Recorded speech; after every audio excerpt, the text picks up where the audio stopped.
नमस्कार दोस्तों, power study के इस यूट्यूब चैनल पर आप सभी का स्वागत है। आज आप सभी के आपको पता होगा स्कूल व्याख्याता का ग्रुप ए का प्रथम पेपर का आयोजन किया गया। उसके बाद आज दो सब्जेक्ट के पेपर हुए, जिसमें एक गणित और एक आपके कृषि विज्ञान का। तो मैं आज आपको गणित में जो साइकोलॉजी क्वेश्चन आए वो क्वेश्चन बताऊँगा कि मैथ के पेपर में जो है आज सेकेंड पारी में जो पेपर हुआ है उसमें कौन कौन से मनोविज्ञान के क्वेश्चन आए। तो आप देख लीजिए, पहला क्वेश्चन था किशोर अवस्था में लड़कों की आवाज़ भारी हो जाती है, क्या कारण है। ऑप्शन आपके सामने दे रखे हैं। ग्रसनी के बढ़ने के कारण, श्वास नली के बढ़ने के कारण, वायु नली के बढ़ने के कारण या कंठनाल के बढ़ने के कारण। आंसर है जो आप अपने स्तर पर देख लेना। इनको मैं आपको केवल पेपर बता रहा हूँ जो इसमें 20-21 क्वेश्चन आए थे। शारीरिक रूप से दिव्यांग यानी निरुयोगी विद्यार्थी शैक्षिक क्षेत्र में खूब मेहनत करके बोर्ड परीक्षा में मेरिट प्राप्त करता है, ये अहम रक्षा युक्ति कहलाती है। उदात्तीकरण, युक्तिकरण, तदात्मीकरण या प्रक्षेपण। कुल इसमें 21 क्वेश्चन आए थे साइकोलॉजी के। एडगर के अनुभव शंकु के अनुसार निम्नलिखित में से कौन सी शिक्षण सहायक सामग्री सर्वाधिक प्रभावी है। चलचित्र, प्रयोग, कार्यकारी मॉडल या फिल्म।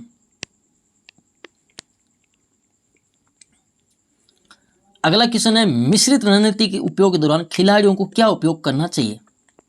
आप देख सकते हैं ऑप्शन, प्रत्येक केवल एक रणनीति, उपलब्ध रणनीतियों को समान रूप से, एक दूसरे की रणनीति की सूचनाओं को अनुपातिक आधार पर उपलब्ध रणनीतियों तथा गोपनीयता का ध्यान रखते हुए। आगे क्वेश्चन था निम्नलिखित में से कौन सी शिक्षा मनोविज्ञान की प्रकृति नहीं है। व्यवहारात्मक विज्ञान या धनात्मक विज्ञान या नियामक विज्ञान या अनुप्रयोगात्मक विज्ञान। इजी क्वेश्चन था ये। अच्छे क्वेश्चन भी इस पेपर में आए हैं काफ़ी। निम्नलिखित में से कौन सा कठोर प्रौद्योगिकी में शामिल है। शिक्षण मशीन, अधिगम सामग्री, शिक्षण व्यूहरचनाएं या मूल्यांकन के उपकरण।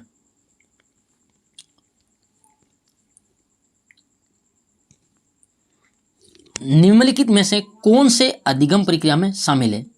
ये अधिगम का मनोविज्ञान, अधिगम को प्रभावित करने वाले कारक या अधिगम के लिए अभिप्राय। नीचे ऑप्शन आपके दिए हुए हैं।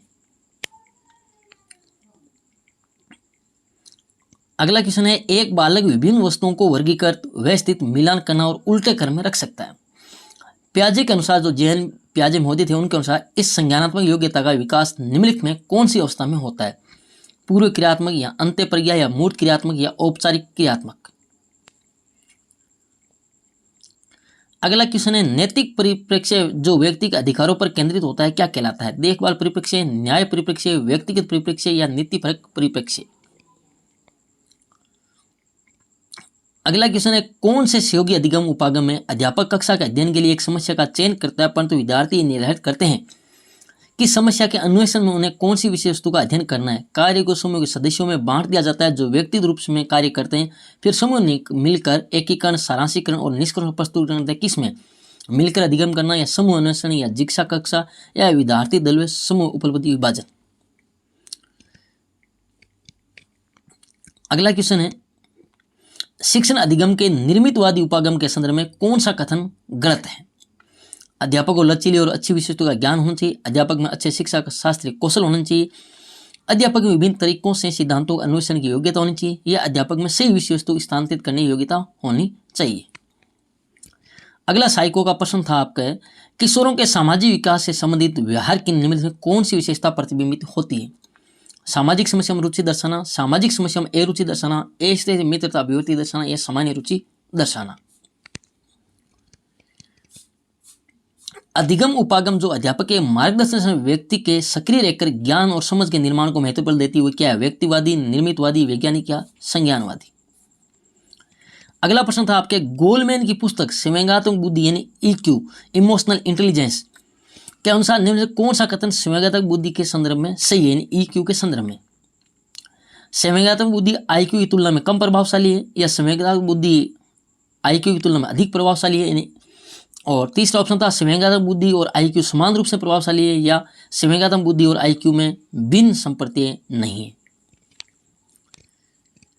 अगला क्वेश्चन है कक्षा में प्रभावी संप्रेषण के सही उपायों का चयन करना। आपको ऑप्शन दे रखे हैं, नीचे आपको देखना है। प्रभावी संप्रेषण यानी किसी प्रकार की बाधा न हो, तो सांस्कृतिक असमानता, सर्वता, सरल भाषा, पूर्वाग्रह, तो आपको पता है पूर्वाग्रह तो नहीं होना चाहिए, विधियों की विभिन्नता या अभिप्रेरणा, तो भाषा तो सरल होनी चाहिए। तो जिसमें ऑप्शन में 3 नंबर नहीं है और 4 नंबर हो तो उनको काट देना चाहिए।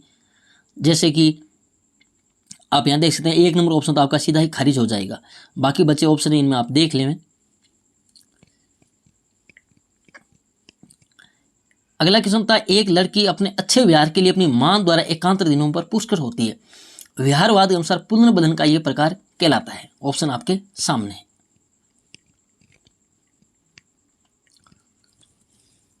अगला क्वेश्चन है, निम्नलिखित में से कौन सा प्रतिक्रिया सिद्धांत संप्रत्यय प्राप्ति मॉडल से संबंधित नहीं है? विद्यार्थियों को अन्वेषण की ओर मोड़ना, उदाहरणों के विशिष्ट गुण धर्म पर ध्यान केंद्रित करना, विद्यार्थियों को परिचर्चा और मूल्यांकन में सहायता प्रदान करना, या विद्यार्थियों को एक परिकल्पना के विपरीत अन्य का संतुलन बनाने में मदद करना।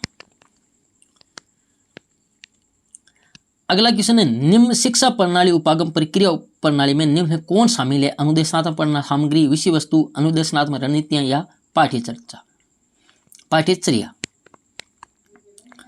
अगला क्वेश्चन था, अन्वेषण प्रशिक्षण मॉडल में सिंटैक्स की कौन सी अवस्था में विद्यार्थी वस्तु की प्रकृति और परिस्थितियों को सत्यापित करते हैं? समस्या से रूबरू होना, व्यस्तीकरण, सूत्रीकरण, व्याख्या, अन्वेषण प्रक्रिया विश्लेषण, या आंकड़ों का एकत्रीकरण या परमापीकरण। अगला प्रश्न था, एक व्यक्ति के उच्च संवेदनात्मक जैसे अस्थिर, चिता एवं उत्तेजित व्यवहार दर्शाने के कारण संवेदनात्मक संतुलन की कमी, संवेदनात्मक सहनशीलता के कारण, या संवेदनात्मक नियंत्रण कारण, या संवेदनात्मक वंचना की कमी। और लास्ट क्वेश्चन इसका, यानी टोटल 21 क्वेश्चन आए थे, कुल इसमें 21 प्रश्न आए थे। कंप्यूटर सहायक अधिगम की कौन सी एक सीमा यानी दोष है? स्व अनुदेशन, व्यक्तिगत अनुदेशन, या स्वगति अनुदेशन, या मशीन अनुदेशन। तो ये कुल मनोविज्ञान के गणित के पेपर में 21 क्वेश्चन आए थे। और जैसे मेरे को कृषि विज्ञान का पेपर मिलेगा उसके मैं आपको मनोविज्ञान के प्रश्न भी बता दूंगा। तब तक के लिए धन्यवाद। आप तैयारी करते रहिए।